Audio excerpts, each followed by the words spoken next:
소송이랑 똑같다 보시면 돼요. 건물을 지었어요. 돈을 줘야 되잖아요. 그죠? 근데 하자 덩어리야. 그러면 이제 건물을 진 사람은 건물이 완공됐다는 걸 입증하면 우리 돈을 주긴 해야 돼요. 거꾸로 이제 우리가 이 건물에 하자가 있다는 걸 입증하면 돼요. 그럼 하자만큼 까는 거예요. 여기도 마찬가지죠. 외주 제작사에 어떤 걸 뭐 앱을 개발시키든 뭘 개발시키든 했단 말이에요. 그러면 산출물을 만들어 놨을 거 아니에요? 그럼 그거 갖고 나는 완성했어. 끝. 그럼 돈 줘야 돼요. 이게 뭐 불완전하다, 하자가 있다는 이쪽 입증에서 까야 되는 거. 건물처럼 그런 전문 감정인이 있어야 되지 않을까. 이 하자에 대한 감정의 쟁점들을 판단할 수 있는 그런 이런 전문 감정인이 앞으로 없다면 생겨야 될 분야일 것 같긴 해요. 워낙 많으니까. 전문적인 상담은 노무사님을 통해서 하는 게 맞는데 제가 아는 법 상식에서 경험상 보면 근로자 여부는 실질적으로 계약서하고는 상관이 없어요. 실제 근무 형태가 되게 중요한 것 같아요. 그러니까 상시적으로 출퇴근 시간이 정해져 있고 그다음에 통상적인 근로자 있잖아요. 그런 형태를 갖추고 있으면 뭐 계약서를 아무리 프리랜서 계약서를 쓰든 계약서 썼다고 하더라도 다 근로자에서 인정받아가지고 퇴직금도 다 받을 수 있고 다 할 수 있어요. 실질적으로 근로자로서의 형태를 갖추고 근로를 했느냐 요거 갖고 판단을 하죠.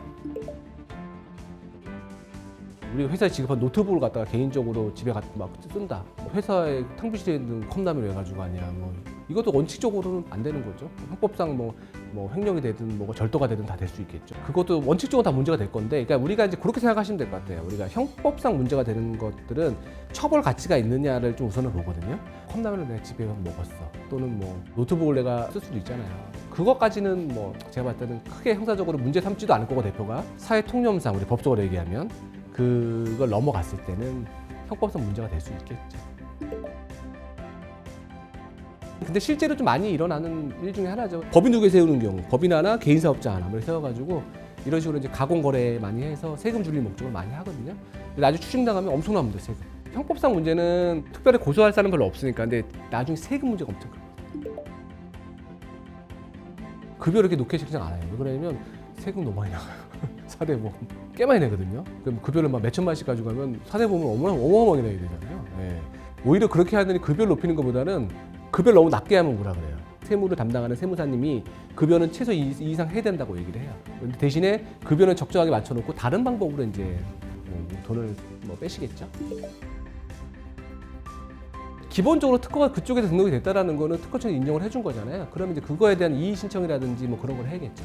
둘 중에 하나는 뭐 나쁜 사람이잖아요. 네. 이 사람이 먼저 했다고 해서 이상 거는 아닐 거니까. 어차피 특허 분쟁이 들어가면 뭐 거기에 대한 관련 자료가 다 나올 거잖아요. 그러면 이제 변리사님도 계실 거고 특허법원의 판사님도 계실 거고. 근데 그 기준이 있어요. 이제 이게 특허가 침해가 된 건지 아닌 건지, 혹은 뭐 뺏긴 거냐, 뭐 뺏어온 거냐 이런 부분에 대한 또 이제 판단이 남아 있긴 하겠죠. 근데 이게 둘이 유사한 건 맞다.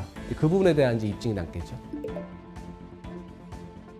삼성 애니콜 그 천지인 그거 개발하신 분 돈 얼마 못 받았다고. 실제로 엄청난 그 삼성 휴대폰 판매 지대한 공헌을 했잖아요, 그죠? 직원이 업무상 발명한 것들, 업무상 창작한 것들은 기본적으로는 회사에 귀속되게 이제 많이 하잖아요. 지금 법이 바뀌어가지고 거기에 대한 이제 보상 조항이라든지 회사가 그걸 인수할 수 있는 조항이라든지 이런 것들이 생겼어요. 지금은 이제 이 업무상 발명이 무조건 귀속되지는 않아요.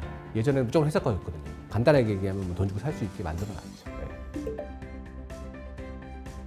지인 사이니까 그래도 녹음을 해요. 뭐 카카오톡 주고받은 내용도 있고 문자 메시지도 있어. 근데 막상 들어보면 본인이 들었을 때 그게 다 이해가 돼요. 내가 원하는 의도대로 녹음이 된 것 같지만 제3자 판사님이 들어보면 전혀 다르게 들릴 수 있거든요. 그래서 우리가 소위 말하는 이 녹음이라든지 문자 메시지 이런 것들의 증거 가치는 이런 계약서, 처분 문서라고 하거든요. 이 처분 문서하고는 증거력에 있어서 너무 차이가 있다는 거예요. 증거 가치에 있어서. 카카오톡 메시지, 그다음에 녹음 파일 이런 것들은 항상 다툼의 여지가 많다. 녹음 파일 이런 게 있으면 그나마 좀 다행이에요. 만약에 뭐 문서화된 계약서가 없다. 입증 책임 문제긴 한데 내가 돈을 달라고 하는 입장에서는 이만큼을 주기로 했다는 걸 입증을 해야 되거든요. 그러니까 이쪽에서 오케이 2억까지 인정해. 근데 2억 5천은 아니야. 5천은 아니야. 모르는 얘기야 라고 하면 내가 5천을 더 받을 게 있다는 걸 입증을 해야 돼요. 그럼 입증이 안 되면 실제 5천을 더 받아야 되는 게 맞다고 하더라도 소송에서는 패소해요. 그게 이제 민사소송은 당사자주의라고 해가지고 입증 책임이라는 게 있어요. 형사소송은 또 반대예요. 형사소송은 실체 진실주의. 그러니까 계약서 써야 돼요.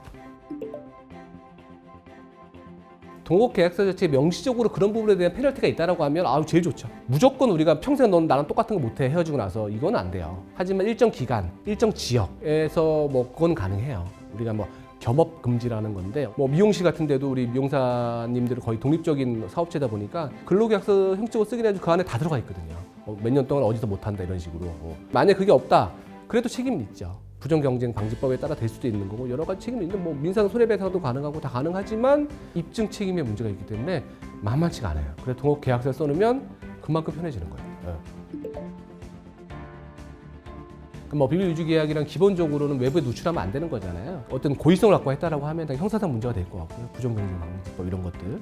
이래서 손해 발생할 수 있잖아요. 당연히 그건 손해배상 책임 당연히 있고. 근데 중요한 거는 이게 손해액 입증이 만만치가 않아요. 그래서 이 비밀 유지 계약이든 각서든 뭐 어쨌든 이런 계약서에 말씀드린 거죠. 손해액 입증이 만만치 않을 것 같다라고 그걸 예상이 된다라고 하면 반드시 손해배상 예정 조항, 위약벌, 뭐 이런 위약금 이런 조항이 들어가면 나중에 이제 나는 얘가 의무 위반했다는 거 입증하면 끝이거든. 법적으로 그게 더 쉬워요. 진짜 여기 배은망 당하는 거잖아요, 그죠? 우리가 윤리적으로도 안 될 거고 법적으로도 당연히 안 되겠죠. 회사 기밀을 갖다 그대로 뺏겨서 한다는 거잖아요. 그럼 뭐 부정경쟁방지법도 당연히 위반이 될 거고 손해배상도 마찬가지일 거고 이제 그 대표님 전문 변호사라면 할 수 있는 거 다 할 것 같아요. 우리는 매출이 한 1,000억대. 근데 여기는 매출이 한 달에 한 300~400억밖에 안 돼. 이러면 벌금 정도로 끝날 수 있겠죠. 근데 이게 아니라 원래 800억인데 500억으로 줄고 얘가 300억이 된 거야. 그럼 엄청난 소리가 있는 거잖아요. 그러니까 이제 피해 규모, 얘가 얻는 이익이라든지 이런 규모에 따라서 다 할 수 있는데 현대자동차나 아니면 뭐 이런 뭐 삼성전자나 어디에서 중국의 뭐 자동차 기술 관련된 거 막 뺏어가는 연구원들 막 있었잖아요. 그분 다 실형 나왔어요. 엄청나잖아요, 그건 아시다시피. 예, 몇 천억, 뭐 몇 조가 될 수도 있잖아요. 그 피해 규모가 그런 건 다 실형 나옵니다. 구속돼.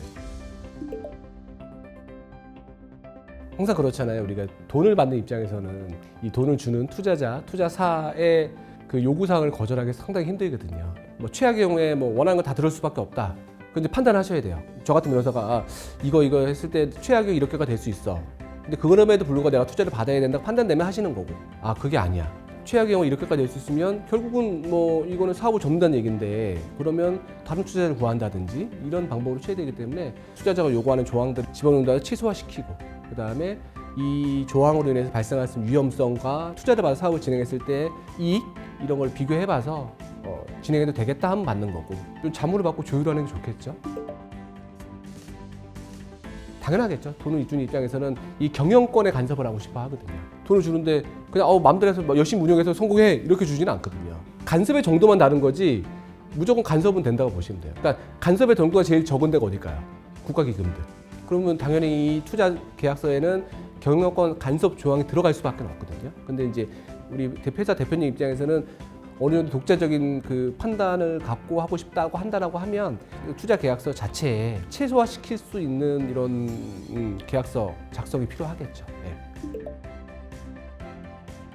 보통 이제 투자라는 개념 자체가 투자자 입장에 손해 볼 수도 있기 때문에 이 사람이 진짜로 뭐 망했으면 그 사람은 손실 보는 거니까 당연한 거기 때문에 뭐 책임을 질 일은 없겠죠. 기본적인 투자의 구조상. 근데 투자 계약서에 뭘 집어넣을지 모르겠죠. 예를 들자면 절대 손해 보기 싫어하는 투자자 같은 경우에는 뭐 이 대표자의 연대 보증을 세울 수도 있는 거고 뭐 여러 가지 안전 장치를 할 수 있는데 그거에 따라 좀 달라질 것 같긴 해요. 근데 기본적인 투자 개념은 내가 투자를 했는데 이 사람이 망했어.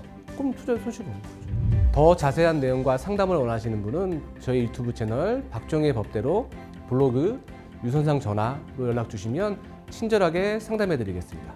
감사합니다.